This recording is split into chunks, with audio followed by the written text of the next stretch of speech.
Hello guys, नमस्ते and welcome back to my YouTube channel. लिस्बनको यो चिसो मौसममा तपाईँहरूमा फेरि पनि अर्को भ्लग्स लिएर म उपस्थित भइसकेको छु। लिस्बनमा अहिले पनि अझै पनि चिसो घटेको छैन, चिसै छ।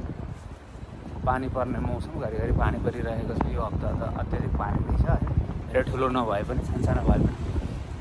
र लिस्बनमा अहिले एउटा पोर्चुगलमा भनौँ न, पोर्चुगलमा चाहिँ फेरि पनि एउटा नयाँ नियम सरकारले जारी गरिसकेको छ, जो चाहिँ सिजनल भिसा तथा अन्य भिसामा आएर 2025 जुनसम्म चाहिँ जसको भिसा भ्यालिड छ अथवा त्योभन्दा अगाडि आउने जति पनि हाम्रो साथीहरू हुनुहुन्छ उहाँहरूको चाहिँ पेपर बन्ने भएको छ।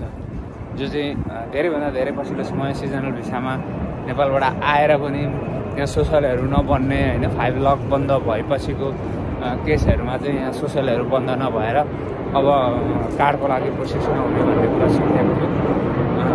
त्यसैलाई मध्यनजर गरेर फेरि पनि पोर्चुगलमा त्यस्ता व्यक्तिहरू जो चाहिँ सिजनल भिसा तथा अन्य सर्ट स्टेका लागि आएका व्यक्तिहरूको लागि फेरि पनि पोर्चुगलले एउटा अपर्च्युनिटी दिएको छ। उहाँहरूले फेरि पनि कार्ड बनाउन सक्नुहुनेछ।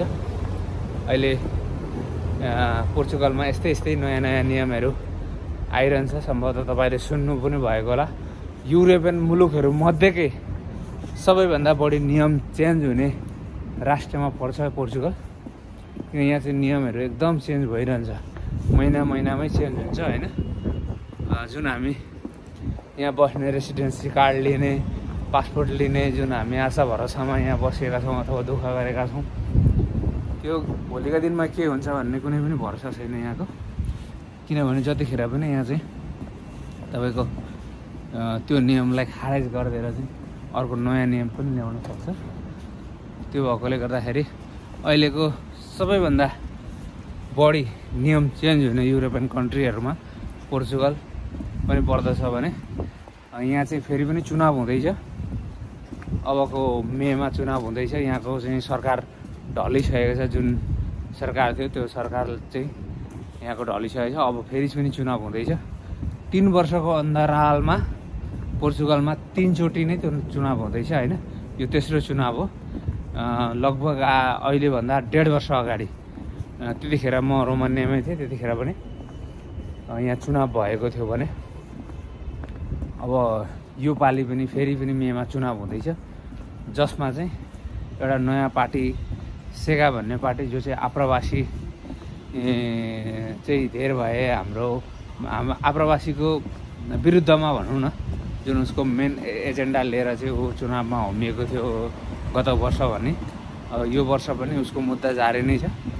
सम्भवतः सेगा पार्टीले जित्यो र उसले बहुमत ल्याएर उसको सरकार बनाउन सक्यो भने पक्कै पनि हामी आप्रवासीहरूको लागि, विदेशी नागरिकहरूको लागि चाहिँ अलिकति कठिन हुने र विभिन्न नियमहरू लाग्ने, चेन्ज हुने त्यस्तो सम्भावना धेरै नै देखिन्छ भने अब सेगा पार्टीको मुद्दा भने जो पोर्चुगिजवासी छन्, यहाँका जो पोर्चुगिजहरू छन् उनीहरूको लागि भने चाहिँ त्यो राम्रै पनि छ। खैर जे होस्, चुनाव भनेको एउटा एजेन्डा मुद्दा हो होइन, सबै पुरा हुन्छ भन्ने पनि छैन। त्यो एउटा जनताको मन जित्नको लागि एउटा एजेन्डा हो। भोलि गएर त्यो कुरो हुन पनि सक्छ, नहुन पनि सक्छ। पोर्चुगलको अहिलेको अवस्था भनेको यस्तै छ। काम रुमहरू अहिले सहज रूपमा पाइराख्नु भएको छ साथीहरूले भने। जसको डकुमेन्ट्स बनेर धेरै साथीहरू त यहाँभन्दा बाहिर निस्कि पनि सक्नु भएको छ, किनभने त्यो त्यतिखेरको अवस्था पनि त्यस्तै थियो।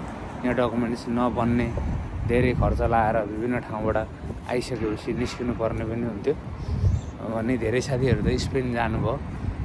त्यो भएकोले गर्दाखेरि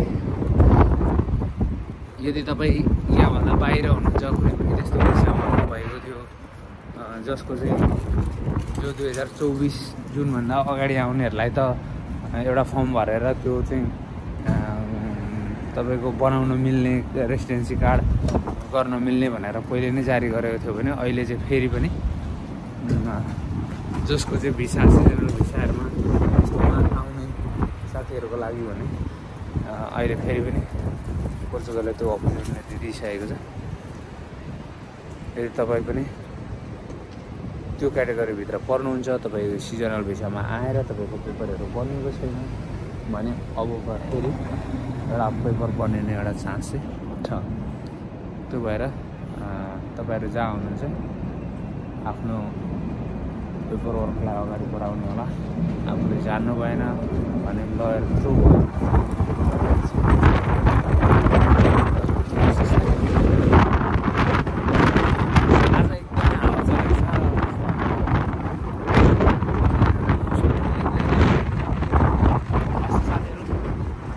तपाईँहरूले जसले मेरो च्यानललाई अन्तिमसम्म हेरिदिनु भयो र जो मेरो च्यानलमा नयाँ हुनुहुन्छ उहाँ साथीहरूले मलाई सब्सक्राइब गरेर बेल बटन दबाई लाइक कमेन्ट गरेर पनि नछोड्नु होला।